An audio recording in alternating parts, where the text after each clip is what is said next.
Assalomu alaykum hurmatli kuzatuvchilar. Ayni damda Surxondaryo viloyati Boysun tumanida chiqarilgan videorolikka asosan 7-oktyabr kuni chiqarilgan. Bugun mana 10-oktyabr kuni xalqimiz haqiqatan mana ko'mirlar kelib, ko'mirlar olib, mana xalqimiz o'zini hozir fikrimiz kelingizda xalqqa bog'lanamiz.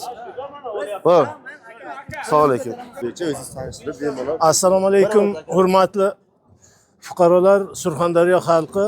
Mana bugun Boysun tumanining markaziga mahallalarni navbati bilan chaqirgan ekanlar. Ko'mirga keldik, juda yaxshi. Hamma keragicha, xohlagancha olayapti, ko'mir sifatli. Endi shu 7-oktyabr kuni ozroq tushunmovchilik bo'lgan ekan. Bitta ikkita yoshlarimiz anglashilmovchilik qilgan ekan, u bartaraf bo'ldi. Mana shu rahbariyatga, prezidentimizga, Surxondaryoni Boysun tumanining rahbariyatiga ming rahmat.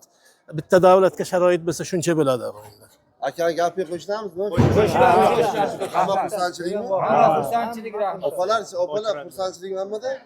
Yaxshimi? Oldin kerak emas, mana hammasi tartib bilan Rahmat. mana hammasi endi Sidqidildan rahmat. Mahallalar bo'lak oldin butun hamma birdaniga chaqirilib mana bunday anov bo'lib ketgan ekan. Mana rahmat hozir hokim bog'imizga hammasini tartibga olib, mahallalarning qiyosida bo'lib mana chaqiryaptilar. Xudo xolasa shunday bo'lsa, bu yerga yaxshi rahmat hammalarga. Hamma xursand.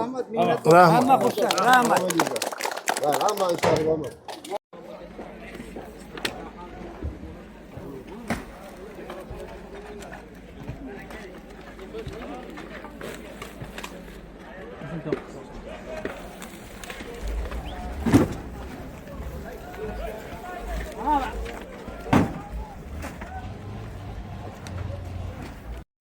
Ayni damda shu Boysun tumanidagi ko'mir tarqatuvchi kassasiga bog'landik. Haqiqatan kassada bir tanga ko'mir 398 so'm ekan.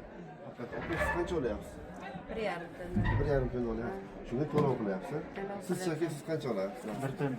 1 tonna. Sizlarchi? 1 tonna. Sizlarchi? 2 tonna. Mana shu narx ma'qulmi hammaga? Arzonmi? Kayfiyat qalay? Yaxshi. Minnatdor bizlar, rahmat. Yaxshimi kayfiyat? Xursandchilikmi? Mahalla chaqirib beryapti. Hamma olayapti ko'mir. Tartib bor, tizim bor. Tartibni mahallasi bilan kirgizib, Hammalaringiz sog' bo'ling. mahalla raislarimiz bilan olib kelib, Sizga kayfiyat qalay? Rahmat. Zo'rmi? Zo'r. Yaxshimi? Oldik ko'mir. Sog' bo'ling.